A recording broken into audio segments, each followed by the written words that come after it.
Hey, my name is JonBoy. My name's Jonathan. Everybody calls me JonBoy. It's a name my daddy gave me when I was a child, and it just kind of stuck. 38 years old, from Columbus, Mississippi. Um, the most important thing I want to share with you tonight is is Jesus Christ. I don't know whose baby that is. It is not mine.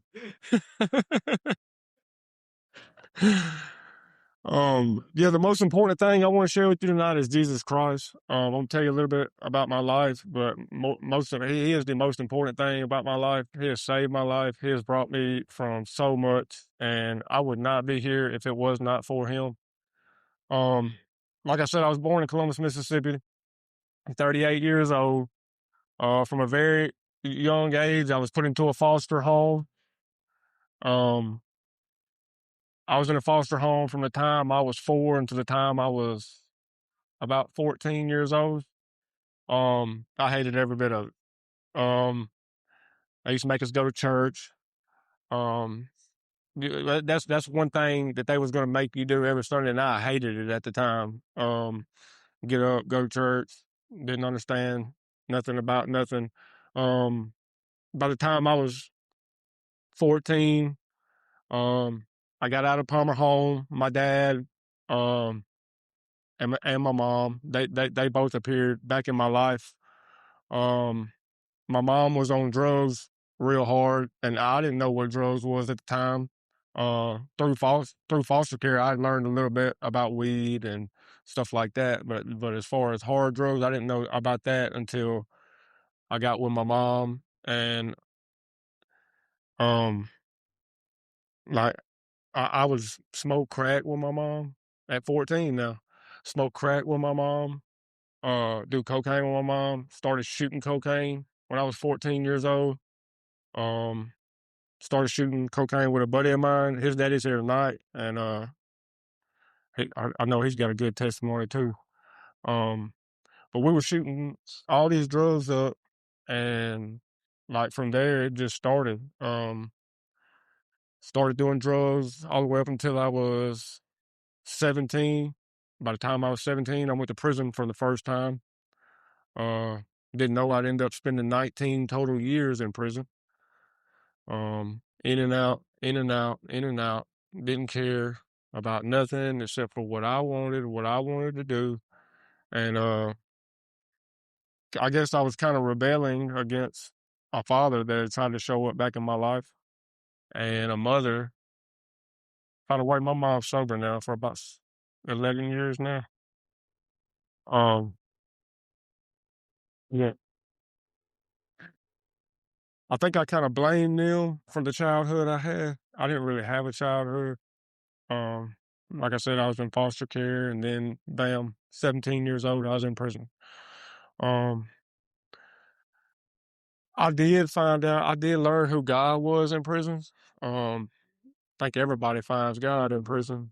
If you don't find him, you ain't looking for him. I promise you that. Um, but yeah, um, I can remember one moment when I was in prison. Um, I done hit my lowest of lows. I was getting high in prison. Like, y'all don't believe that, do you? But getting high in prison. And I remember one night I went and I put my sheet up around my rack, and I was sitting in there and I was crying, man. I was crying, crying, crying. Lord, please get me out of here. I was high. I was in debt. I owed a bunch of people, and I was calling my mama and daddy. Y'all don't send me some money, they gonna kill me.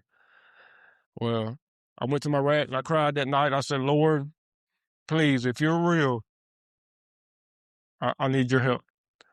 That next morning, I woke up, finally went to sleep. I woke up that next morning with a Bible on my bed. I had asked the chaplain for a Bible months before this, but it just, through the process of things, it took him a while to get it to me. And it just so happened to be that day. You know, I knew right then God was real. I think I quit doing drugs right then for a while, for like just cold turkey, just quit. Started digging into the Bible, and I found God. I realized, found out He was real, found out who God was.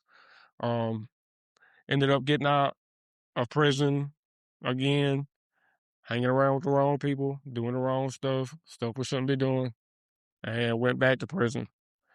And like I said, this lasted a total of 7 trips, back and forth from the world to prison. Um, the last trip I went to prison, I had been sober from methamphetamines for about 5 years. I'm sober from meth now and all hard drugs for about 7 years now.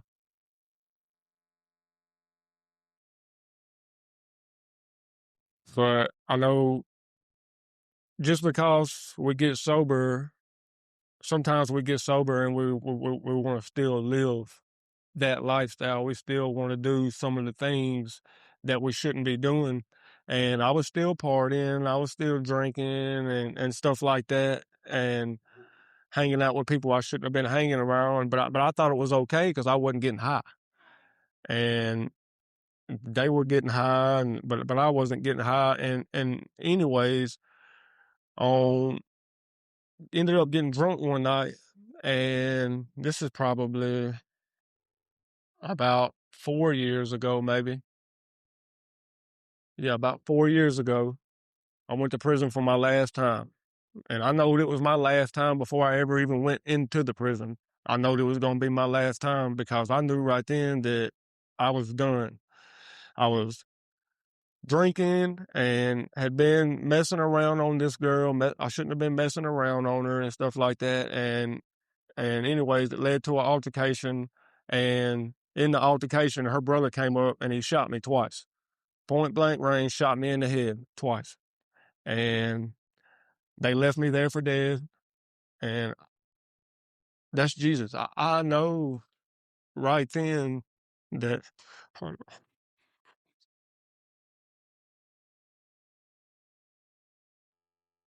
when I woke up, I knew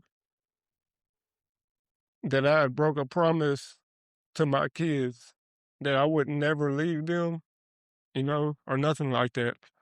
And I knew that they could have lost me that night. And anyways, I knew I was going back to jail for a probation violation. I knew that was coming. They were being lenient on me because of the situation.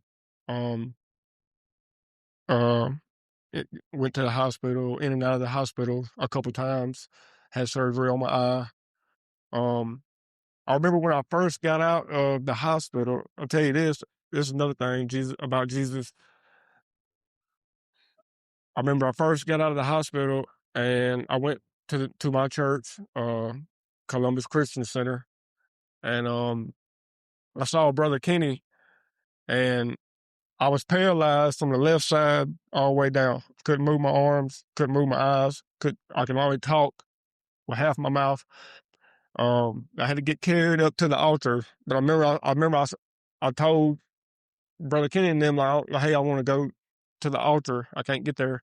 And they brought me to the altar, and Brother Kenny told me, he said, I don't understand it, but Jesus just told me to tell you that you're gonna make a full recovery like it never even happened.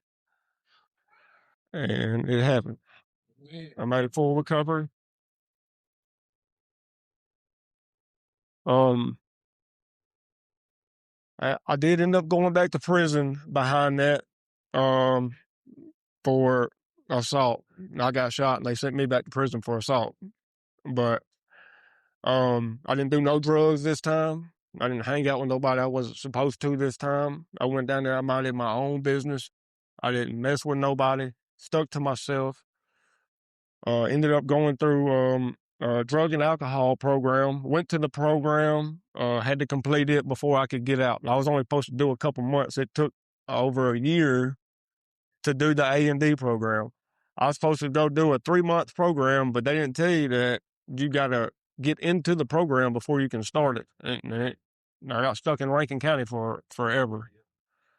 Um, that's hard to do being in an affiliation to go in there and just tell them, I'm done. I'm not doing this no more. I'm fixing to go home. I'm fixing to stay home. But Jesus had my back the whole time I was in there. Um, got out. Ended up having to go to the drug court program. They still had a possession charge on me from years back, like years back. They actually had 19 charges on me from years back. Um, I was in the process of getting out of them whenever I got shot, and anyways, it just brought it all the way back up, made it look bad on me. Um, Thank God, a narcotics officer from Columbus, Mississippi, Kevin Forrester, he went up to the judge and told the judge, like he stood up he stood up for me and told the judge that that's not the same guy that I arrested. Um, that he didn't want nothing to happen to me or nothing like that. And I remember the judge was like, well, can you pass a drug test? They said, throw all my charges out. They said, throw every one of them, 19 charges. He said, can you pass a drug test? I said, well, I've been smoking weed. And he said, well, I had to put you on drug court. So been on drug court for 3 years now. In this time I've been married going on 3 years. Um, that's my wife right there. Between the both of us, we have 6 children. That can be a handful at times. We love each and every one of them, but that's one thing I go through every day telling myself is I'm not going to be the father that I had when I was a child. I know my wife's not going to be the mother that I have. And she's a very good mama. I don't know how she does it. I can't do it sometimes.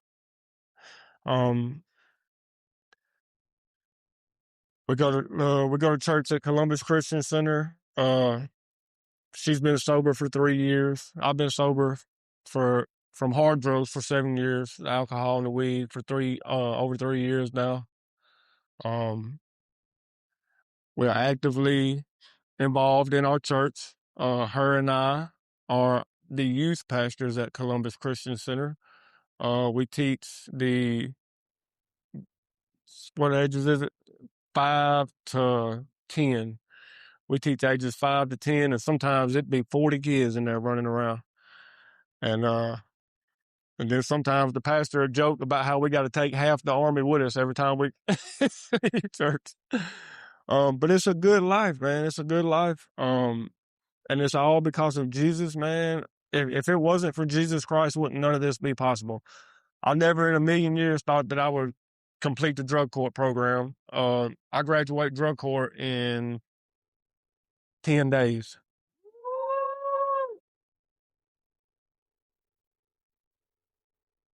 She wakes me up every morning and tells me, you got 9 more days left.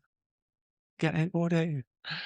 I graduate that program. Never in a million years did I think that our church would, you know, ask me to, hey, would you mind being our youth pastor? You and your wife. Never in a million years would I have thought that several years ago. But it's good, man. God is good. And if there ain't nothing else tonight that you should know is that Jesus Christ is real, man. He is real. God is real. Heaven is real. And the devil is real. And the devil, he will try to steal everything he can. He tried to take me from my kids. He tried to take my kids from me. And I know God wasn't going to allow that to happen. I should be dead. I got shot in the temple and in the back of the head. You know, there's no explanation for it. I got shot execution style, and I know Jesus Christ is the only thing that saved my life. Yeah.